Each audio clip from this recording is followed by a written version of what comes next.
তোমাদের 7 semester English অনার্সের সিলেবাসটা কিন্তু বেশ খানিকটা বড়। তোমরা সবাই জানো যে তোমাদের 7 সেমিস্টারে টোটাল 5টা ডিএসসি পেপার পড়তে হবে।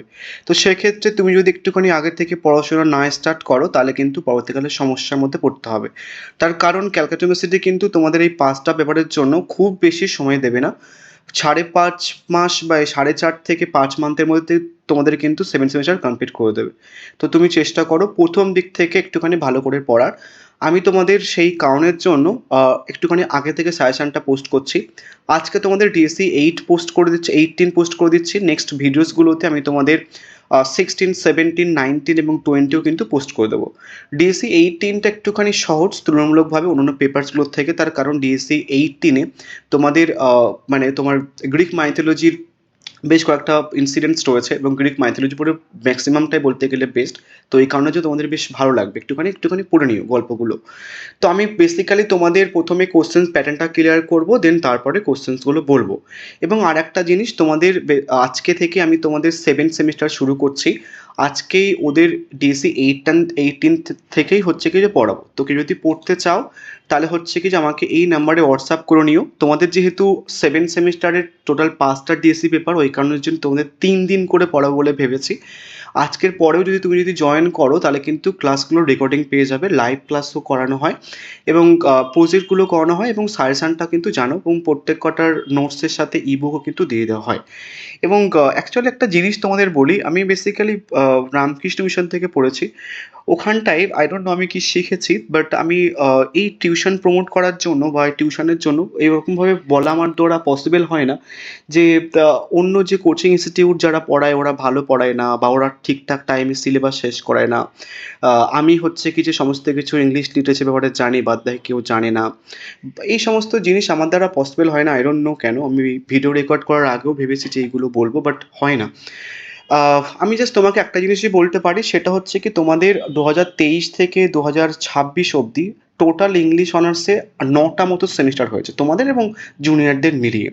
এই 9টা সেমিস্টারে যে কটা রেজাল্ট দিয়েছে, প্রত্যেক কটা ইংলিশ অনার্সের প্রত্যেক কটা পেপারে আপ টু 5th সেমিস্টার প্রত্যেক কটা পেপারে কিন্তু আমার কাছে হাইয়েস্ট মার্কস পেয়েছে।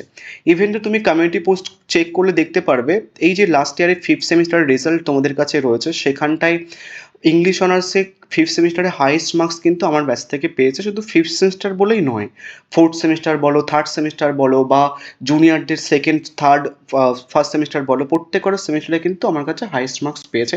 ইভেন তো 5th সেমিস্টারে গোটা ইউটিউব কমেন্টে তুমি যদি চেক করো, যে কোনো অনলাইন কোচিং সেন্টার চেক করো, দেখবে 5th সেমিস্টারে কোনো ইনস্টিটিউট বা কোনো ব্যাচ থেকে কিন্তু অনলাইন সেগমেন্টে 80%-এর উপরে পায়নি। বাট আমার কাছে 5th সেমিস্টারে অনেকে 80%-এর উপরে পেয়েছে, ইভেন তো অনেকে 75%-এর উপরে পেয়েছে। এবং এই যে এতটা মার্কস উঠছে, দেন তার পরবর্তীকালেও হচ্ছে কি যে আমাকে আর এটা বলতে হয় না যে আমি বিশাল কিছু জানি, আমি খুব ভালো পড়াই। আমি কতটা কি পড়াই না পড়া সেটি স্টুডেন্ট জানে, এবং তোমরা মার্কসও দেখতে পাচ্ছ, ঠিক আছে? তো যারা পড়তে চাও এই নাম্বারে হোয়াটসঅ্যাপ করতে পারো। আর একটা জিনিস একটুখানি তোমাদের বলে দিই, তোমাদের বেসিক্যালি একটা পেপারের জন্য দেখবে ভয় দেখানো হবে, সেটা হচ্ছে কি এই পেপারটা এই সেমিস্টারে রয়েছে ইংলিশ অনার্সের ডিএসসি 23। এই ইংলিশ অনার্সের 23-তে ডিএসসি 23-তে এখানটায় দুটো পার্ট আছে, রেটোরিক অ্যান্ড প্রোসোডি। তোমাদেরকে ভয় দেখানো হবে এটা বলে যে রেটোরিক অ্যান্ড প্রোসোডি খুবই কঠিন, দেন তারপরে তোমাকে টিউশন নিতেই হবে এবং আমার কাছে পড়তে এসে আমি সমস্ত কিছু জানি। একটুখানি খোঁজ নিয়ে দেখবে যে এই পেপারটার ডিএসসি 23 রেটোরিক অ্যান্ড প্রোসোডি বাদে আরও কয়েকটা পার্ট আছে। প্রত্যেকবার প্রত্যেক কটা ইউটিউবার এই পেপারটার জন্য গালাগাল খায়, তার কারণ এই পেপারটার আর যে পার্টসগুলো রয়েছে প্লাস রেটোরিক অ্যান্ড প্রোসোডি কিন্তু কমন আসে না, ওই কারণের জন্য গালাগাল খায়। বাট তারপরেও আই ডোন্ট নো কেন, কিসের জন্য ওরা খুবই একদম পুরো নির্লজ্জের মতো জাস্ট বলে যে আমার কাছে পড়তে সমস্ত সমস্ত কিছু জানে, এটসেট্রা এটসেট্রা। এই যে ভয় দেখানো হয় এই পেপারটা নিয়ে যে খুবই কঠিন এটসেট্রা এটসেট্রা, ফেল করে যাবে বা কিছু, এটা আমি ইউটিউবে আসার আগে আরও দুটো পেপার নিয়ে ভয় দেখানো হতো স্টুডেন্টদেরকে। কোন কোন পেপার? তোমরা দেখবে 2nd সেমিস্টারে একাডেমিক রাইটিং বলে একটা পেপার আছে, যেখানটায় সাবস্টেন্স এবং ক্রিটিক্যাল অ্যাপ্লিকেশনস করতে হতো। ওই পেপারটা নিয়েও আগে ভয় দেখানো হতো। বাট আমি তোমাদের বলে দিচ্ছি, তোমরা কমিউনিটি পোস্ট চেক করলেও দেখতে পাবে, ওই ডিএসসি 2 এ সেক 2 এর একাডেমিক রাইটিংয়ে যে পেপারটা আছে, যেখানটায় সাবস্টেন্স এবং ক্রিটিক্যাল অ্যাপ্লিকেশনস করতে হতো, ওই পেপারে আমার কাছে স্টুডেন্ট বা আমার ব্যাচের স্টুডেন্ট 82 হাইয়েস্ট মার্কস পেয়ে বসে আছে।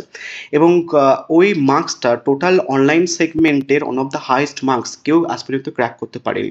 ইভেন তো 5th সেমিস্টারের কথা বললাম, 5th সেমিস্টারে আমার কাছে যারা যারা পড়েছে, যারা যে মার্কস পেয়েছে তার সেকেন্ড হাইয়েস্ট মার্কস, বা আমার কাছে স্টুডেন্ট যারা পড়েছে তাদের পাওয়া সেকেন্ড বা থার্ড হাইয়েস্ট মার্কস তো কিন্তু কোনো ব্যাচ থেকে পায় না। কোনো ইউটিউবার, কোনো অনলাইন টিচিং বা টিচারের এটা কোনোদিন সাহস হয়নি যে এই মার্কসের ব্যাপারটা বলে তারপরে বলা যে আমার কাছে পড়তে এসো। বাট আমি এটা করি, এবং আমি এটা বলি না যে আমি বিশাল ভালো পড়াই, আমার নলেজ এতটা। তুমি কাইন্ড অফ পড়লে দেখতে পারবে, আর মার্কস তো পেয়ে যাচ্ছে, ওটা দেখলে হয়ে যায়। যেটা বলছি, এই পেপারটা এখন দেখাচ্ছে কেন, তোমাদের পরবর্তীকালে এটা ভয় দেখানো হবে, এবং হয়তো এখনও শুরু হয়ে গেছে রিটার্নিং প্রসিডিউরে পড়তে হয় বা কিছু। তো ওই যাতে এই সমস্যাটা না পড়তে হয়, to be honest rhetoric and prosody বা ডিএসসি 23 পেপারটা এইট সেমিস্টার যেটা রয়েছে সত্যিকারে বলতে গেলে একটুখানি কঠিন। এবং এই যে বলা হয় যে এই পেপারটা কঠিন এবং অনেকে সাপ্লি পায়, টু বি অনেস্ট যারা বলছে তাদের কাছেই যারা পড়েছে ওরাই সাপ্লি পাচ্ছে। এবং তোমাদের একটা জিনিস বলে দিই, এই পেপারটা তোমরা চেষ্টা করবে এইট সেমিস্টারে একটুখানি একবারে বা ফার্স্ট অ্যাটেম্পটেই ক্লিয়ার করা। তার কারণ আমি একটুখানি দেখেছি যে ওদের কাছে যারা পড়েছে তারা 2-3 বছর ধরে পড়ছে, বাট ওদের কাছে পড়েও কিন্তু এই পেপারটা ক্লিয়ার করতে পারছে না। তো সেক্ষেত্রে এই কারণের জন্য তোমাদের আমি এই পেপারটা 1 সেপ্টেম্বর থেকে শুরু করব এই সেমিস্টারের মধ্যেই। এই পেপারটা একটুখানি সত্যিকারে বলতে গেলে ডিফিকাল্ট, এবং সত্যিকারে কিন্তু অনেকে হচ্ছে কি সাপ্লি পায়। বাট তুমি যদি একটুখানি আগে থেকে পড়া শুরু করে দাও, এবং এই রিটনিক অ্যান্ড প্রসিডিউর শেখার জন্য তোমার কিন্তু একটুখানি টাইম দিতে হবে, পেপারটা টাইম টেকিং, এবং এর অনেকগুলো পার্টস অ্যান্ড পোর্শনস রয়েছে। তো তুমি যদি প্ল্যানিং করে থাকো যে আমি এইট সেমিস্টারে গিয়েই এই পেপারটা পড়বো, তাহলে কিন্তু ক্যালকাটা ইউনিভার্সিটি তোমার অবস্থা খারাপ করে দেবে। তো এই কারণের জন্য আমি তোমাদের এই পেপারটা এই সেমিস্টারের মধ্যেই হচ্ছে কি শুরু করব 1 সেপ্টেম্বর থেকে। এই টোটাল ডিএসসি 23-র জন্য আমি তোমাদের ওয়ান টাইম 499 রুপিস নেওয়া হবে, এবং আমি তোমাদের এটা অ্যাসিওর করতে পারি তোমাদেরকে যে ম্যাটেরিয়ালসগুলো দেওয়া হবে এবং যেমনভাবে প্র্যাকটিসগুলো করানো হবে ওইভাবে করলে তোমরা কিন্তু স্মুথলি পাস করে যাবে, এবং চেষ্টাও করবে ফার্স্ট অ্যাটেম্পটে পাস করার। আদারওয়াইজ কিন্তু অনেকে সাপ্লি পেপার নিয়ে ভুগছে, ইভেন দো যারা বলে, আমি জাস্ট হাসি লাগে বলতে, যে যারা বলে আমি সমস্ত কিছু বেশি জানি, আমার কাছে পড়তে এসে রিটেন প্রস্তুতি এটসেট্রা এটসেট্রা, বা অন্য পেপারসগুলোর জন্য বা অন্য সেমিস্টারের টিউশন ব্যাচের জন্য, ওদের কাছে পড়েই পেপারটা ক্লিয়ার করতে পারছে না। অনেকের যে টাইম দেয় ক্যালকাটা ইউনিভার্সিটি সাপ্লি ক্লিয়ার করা, দিন সেটাও ডিউরেশনস ক্লিয়ার হয়ে গেছে, সেটা নিয়েও উনি ভিডিও বানিয়েছেন যে টাইম দেওয়া হোক, এই পেপারটা ক্রিটিক্যাল। তারপরে হচ্ছে কি নির্লজ্জের মতো ব্যাপারগুলো বলে। তো চেষ্টা করো যে একটুখানি আগে থেকে শুরু করার। টোটাল ডিএসসি 23-র জন্য ওয়ান টাইম 499 নেওয়া হবে। 1 সেপ্টেম্বর থেকে যতদিন না তোমাদের এইট সেমিস্টারের ডিএসসি 23 পরীক্ষা হচ্ছে ততদিন এই পেপারটা আমি তোমাদের গাইড করে দেবো। আমার কাছে হিউজ ম্যাটেরিয়ালস রয়েছে, তুমি যদি আমার ম্যাটেরিয়ালসের গো থ্রু করো তাহলে কিন্তু তুমি কমনও পেয়ে যেতে পারো। অনেকগুলো পিওআইকিউ প্র্যাকটিস করাবো, অনেক শর্ট ট্রিক্স বা হচ্ছে কি তোমাদের কিছু ফর্ম্যাটসও আমি দিয়ে দেবো, সেটা ইউজ করেও কিন্তু তুমি করতে পারবে। একটা জিনিস তোমাদের বলে দিই, সেক টু পেপারে আমার কাছে অনেক স্টুডেন্ট পড়েছে, প্রায় প্রত্যেকবারই 280 জন স্টুডেন্ট পড়ে। আমি এমন স্টুডেন্ট দেখেছি যাদের টেন্স ক্লিয়ার নেই, কোনো সেন্টেন্স লেখার ক্ষমতাও তাদের নেই, বাট তারপরেও আমি কিন্তু তাদের পাস করিয়েছি। তো এইটুকু অ্যাসিওর করতে পারি তুমি পাস করে যাবে, এবং 499টা ইনভেস্ট করো, তাহলে কিন্তু একবারে তুমি ক্লিয়ার করতে পারবে। তো যারা পড়তে চাও এই পেপারটার জন্য এখন থেকে অ্যাডমিশন নেওয়া হচ্ছে, বাট স্টার্ট করা হবে 1 সেপ্টেম্বর থেকে। 499টা পরে হয়তো বাড়তে পারে, তো সেই কারণে তুমি এখন থেকে অ্যাডমিশন নিতে পারো। এটা হচ্ছে কি এইট সেমিস্টারের জন্য, আর এটা হচ্ছে কি তোমাদের 7 সেমিস্টারের জন্য। 7 সেমিস্টার বা 8 সেমিস্টার যে কোনো একটা সেমিস্টারে তুমি অ্যাডমিশন নিতে পারো এখন থেকে। এবার চলো সাজেশনসের মধ্যে। প্রথমে কোশ্চেন্স প্যাটার্নটা ক্লিয়ার করে দিই। তোমাদের ডিএসসি 18-এ হোমারের ইলিয়াড আছে। ইলিয়াড থেকে বেসিক্যালি দুটো 15 মার্কসের প্রশ্ন দেবে, যে কোনো একটা করতে হবে। ইডিপাস দ্য কিং বা ইডিপাস দ্য রেক্স, এখান থেকে দুটো 15 মার্কসের প্রশ্ন দেওয়া হয়, যে কোনো একটা করতে হবে। Next metamorphosis the story of vehicles, এখান থেকে দুটো 15 মার্কসের প্রশ্ন দেবে, যে কোনো একটা করতে হবে। তাহলে প্রথম 3টে পার্ট ক্লিয়ার, একটা পার্ট, দুটো পার্ট, 3টে পার্ট। এবার আসছি এই দুটো পার্ট থেকে। দ্য পট অফ গোল্ড এবং স্যাটার, মানে হরিসের কাইন্ড অফ হচ্ছে কি তোমার স্যাটার আছে। তো এই পট অফ গোল্ড থেকে একটা 15 মার্কসের প্রশ্ন দেয়, আর এখান থেকে একটা 15 মার্কসের প্রশ্ন দেয়, যে কোনো একটা করতে হয়। তো তুমি স্যাটারটা বাদ দিতে পারো, একটুখানি ক্রিটিক্যাল জানো তো। তো সেই কারণে যদি তুমি পট অফ গোল্ডটা করবে, এটা বাদ দাও, তাহলে আই থিঙ্ক ক্লিয়ার হয়ে গেছে। আমি তোমাদের দ্য ইলিয়াড থেকেই বেসিক্যালি প্রশ্নগুলো লিখে পোস্ট করছি, বাদ বাকি প্রশ্নগুলো মুখে বলে দেবো, কাইন্ড একটুখানি লিখে নিও বা শুনে নিও। প্রথমে হোমারের ইলিয়াড থেকে কোন কোন প্রশ্নগুলো পড়বে। ফার্স্ট আমি একটা মক টেস্টের প্রশ্ন রিভিল করছি, সেটা হচ্ছে কি এই প্রশ্নটা আমি মক টেস্টের ফার্স্ট প্রশ্ন এটা রাখবো। প্রশ্নটা কি, character analyze the character of the Achilles as revealed in the book 1 and book 2 of the Iliad, বা বলতে পারে হচ্ছে কি যে evaluate বা elaborate on the theme of the rage as revealed in the book 1 and book 2 of the Iliad. এই রেজের ব্যাপারটাতে basically অ্যাকিলিসের ক্যারেক্টারের পরে আর একটা এক্সট্রা একটা প্যারা অ্যাড করতে হবে, সেটা হচ্ছে কি যে বেসিক্যালি রেজ মিনস হচ্ছে কি তোমার ডোমিনেটেড ক্যারেক্টারিস্টিক্স অফ অ্যাকিলিস। তো সেক্ষেত্রে অ্যাকিলিসের ক্যারেক্টারটা করা হয়ে যাবে, দেন তারপরে একটা প্যারা জাস্ট এক্সট্রা পড়তে হবে, তারপরে এই রেজের ব্যাপারটা আর কোডটার দরকার নেই, ঠিক আছে। এবং প্রশ্নটা একবার ঘুরে আসতে পারে, সেটা হচ্ছে কি তোমার at least as the epic hero. এটা বিশাল বিশাল ইম্পর্টেন্ট প্রশ্ন। আমি বেশ কয়েকটা প্রশ্ন রেখেছি, যেহেতু একটুখানি আগে পোস্ট করছি ওই কারণের জন্য বেশ এক্সট্রা কয়েকটা প্রশ্ন রেখেছি। তোমরা বেসিক্যালি যে প্রশ্নগুলো মোস্ট ইম্পর্টেন্ট প্রশ্ন বলবো তোমরা সেইগুলো আগে থেকে পড়াশুনো স্টার্ট করে দেবে। নেক্সট মোস্ট ইম্পর্টেন্ট প্রশ্ন এখান থেকে সেটা হচ্ছে কি যে examine the Iliad as a primary epic, বা বলতে পারে হচ্ছে কি অ্যাজ অ্যান এপিক, ঠিক আছে। নেক্সট একটা প্রশ্নকে ঘুরিয়ে দিতে পারে, সেটা হচ্ছে কি discuss with examples the epic conventions employed by the Homer in the first two books of the Iliad. তো তোমরা না একটা জিনিস করো প্রত্যেকবারই, যে আমার অর প্রশ্নগুলো মানে দেখো না ঠিকভাবে, তো তোমরা চেষ্টা করবে আমার অর প্রশ্নগুলো দেখা, তার কারণ অর প্রশ্নগুলোতেও কিন্তু তোমাদের প্রশ্ন দেয়। নেক্সট আরেকটা আর প্রশ্ন দেখো, to what effect does Homer employ the invocations in the first two books of the ইলিয়ড।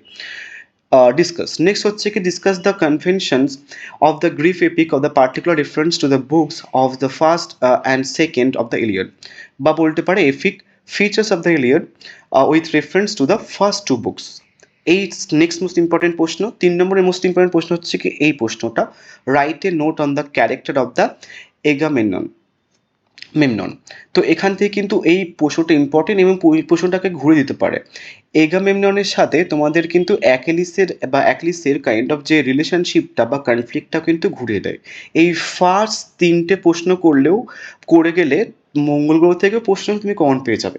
বাদ বাকি যে নিচের প্রশ্নগুলো আছে পরবর্তীকালে আমি তোমাদের এই 3টে প্রশ্নের মধ্যেই হচ্ছে কি যে অর হিসেবে দিয়ে দেবো। সেপারেটলি দিয়েছি তার কারণ একটুখানি আগে থেকে দিয়েছি, যেহেতু সেপারেটলি করলে একটুখানি ভালো হয়, আদারওয়াইজ প্রথম 3টে প্রশ্ন করলে হয়ে যাবে।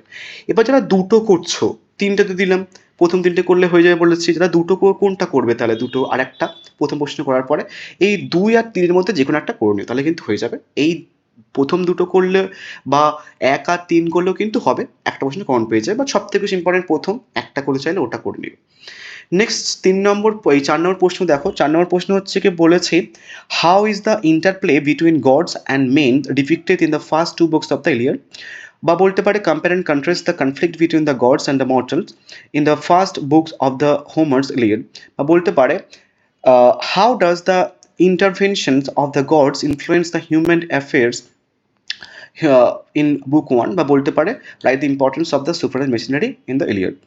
নেক্সট লাস্ট প্রশ্ন সেটা হচ্ছে কি theme of war and man's honour in the second books of the Iliad, এবং বলতে পারে নেক্সট আর একটা অল প্রশ্ন হচ্ছে theme of death and the glory in the first two books of the Iliad. তো 5টা প্রশ্ন রেখেছি, 5টা প্রশ্ন করলেও মানে সোনাই সোহাগা। যদি মনে করো যে না একটা করবো তাহলে ফার্স্ট একটা করে মুখস্থ করে ঘুমিয়ে থাকো, আর যদি মনে করো যে না আর একটা করবো বা দুটো করবো তাহলে প্রথম 2-3 এর মধ্যে করো, লাস্টের গুলো না করলেও চলবে, লাস্টের 4 আর 5 পরবর্তীকালে আমি প্রথম প্রশ্নগুলো থেকে দিয়ে দেবো। এবার বাদ বাকি থেকে একটুখানি মুখে বলে দিচ্ছি, দেখে নাও। প্রথমে আসছে হচ্ছে কি ইডিপাস থেকে কোন প্রশ্নগুলো করবে এখন থেকে বলে দিচ্ছি। ইডিপাস থেকে ফার্স্ট যে প্রশ্নটা করবে সেটা হচ্ছে কি যে Oedipus as a tragic hero, মানে এখান থেকে করবে Oedipus as a tragic hero, বা বলতে পারে Oedipus the king as a tragedy.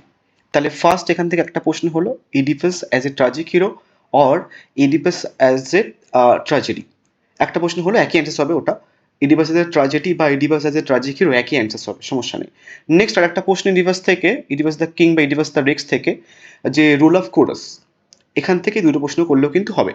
Next আসছে হচ্ছে কি মেটামরফোসিস, এখান থেকে কোন প্রশ্নগুলো করবে, মেটামরফোসিস থেকে তোমরা হচ্ছে কি যে ভ্যাকাস করবে, ঠিক আছে। ফার্স্ট কি করবে প্রশ্নটা, দ্য স্টোরি অফ ভ্যাকাস, এই প্রশ্নটা করবে মেটামরফোসিস থেকে ফার্স্ট, দেন তারপরে টাইটালটা করবে। তাহলে এখান থেকেও ক্লিয়ার হয়ে গেল metamorphosis the story of Vegas থেকে। নেক্সট তারপরে পট অফ গোল্ড থেকে কি করবে দেখো, পট অফ গোল্ড থেকে তোমরা করবে ক্যারেক্টার অফ ইউক্লিও করবে ফার্স্ট, দেন নেক্সট করবে হচ্ছে কি যে তোমার মেগাডোরাস করবে পট অফ গোল্ড থেকে। 3 নম্বর প্রশ্ন হচ্ছে কি তোমরা করবে স্যাটার অফ রোমান্টিক সোসাইটি, তাহলে পট অফ গোল্ড থেকে ফার্স্ট প্রশ্ন দিয়েছে হচ্ছে কি যে ক্যারেক্টার অফ ইউক্লিও, সেকেন্ড প্রশ্ন দিয়েছে হচ্ছে কি তোমাদের মেগাডোরাস, 3 নম্বর প্রশ্ন দিয়েছে হচ্ছে কি তোমাদের স্যাটার অফ রোমান সোসাইটি। তো সমস্ত ডিএসসি 18 ব্যাপারটা ক্লিয়ার হয়ে গেছে। নেক্সট ভিডিওগুলোতে আমি তোমাদের কিন্তু পরবর্তী সাজেশনগুলো পোস্ট করব। একটা জিনিস বলে দিই, এই যে যারা ইউটিউবে বলে, আমি না মুখ খুলতে চাই না, যারা বলে বেসিক্যালি যে আমি বিশাল কিছু জানি, আমার ডেপথ কতটা লিটারেচার এটসেট্রা এটসেট্রা, যদি কেউ মানে নর্মালি আমার থেকে বাদ দিয়ে যদি অন্য কারোর থেকে নোটস কিনে থাকো কোনো ইউটিউবারের থেকে, জিরো জিবিটি বলে একটা ওয়েবসাইট হয়, তুমি জাস্ট ওর নোটসটা বা ওদের নোটসটা কপি করে জিও জিবিটিতে যাবে, পেস্ট করবে, দেন চেক করবে, একদম নোটস দেখতে পাবে 100% চ্যাট জিপিটি থেকে টোকা। এবার তারপরেও আই ডোন্ট নো কেন, কিভাবে বা কি বোঝাতে বেসিক্যালি ব্যাপারগুলো ইউজ করে যে আমি বিশাল কিছু জানি আর কেউ জানে না, যে একটা নোটস লিখতে পারে না, যারা স্টুডেন্টরা হামেশাই লিখে আসতে পারে, আমার স্টুডেন্টটা মোটামুটি অনেকে আছে যারা যদি আমি নোটসও নাও দিই বা যদি বলি যে এই প্রশ্নটা নিজের মতো করে লিখে নাও, লিখে আসতে পারবে, বাট একটা টিচার যে পড়াচ্ছেন এবং বলছেন যে আমি সমস্ত কিছু জানি, একটা নোটসে কিন্তু লিখতে পারে না। তোমরা যারা কিনেছো একটুখানি কাইন্ডলি বলবো, রিকোয়েস্ট করবো, ওই নোটসটা জাস্ট একটুখানি কপি করে জিও জিবিতে চেক করে নিও, দেখবে 100% চ্যাট জিবি থেকে টোকা নোটস। আমি বাদে ইউটিউবে প্রায় সবাই বলতে গেলে হচ্ছে কি যে চ্যাট জিপিটি 100% তোমরা হচ্ছে কি যে পাবে, দেখবে নোটস বানিয়েছে। So thank you. যারা পড়তে চাইছো মোটামুটি আমাকে এই নাম্বারে একটুখানি হোয়াটসঅ্যাপ করে নিও, আজকে থেকে পড়ানো শুরু হচ্ছে, আজকের পরেও জয়েন করতে পারো, বাট তোমরা কিন্তু পরবর্তীকালে রেকর্ডিংগুলো পেয়ে যাবে। So thank you so much.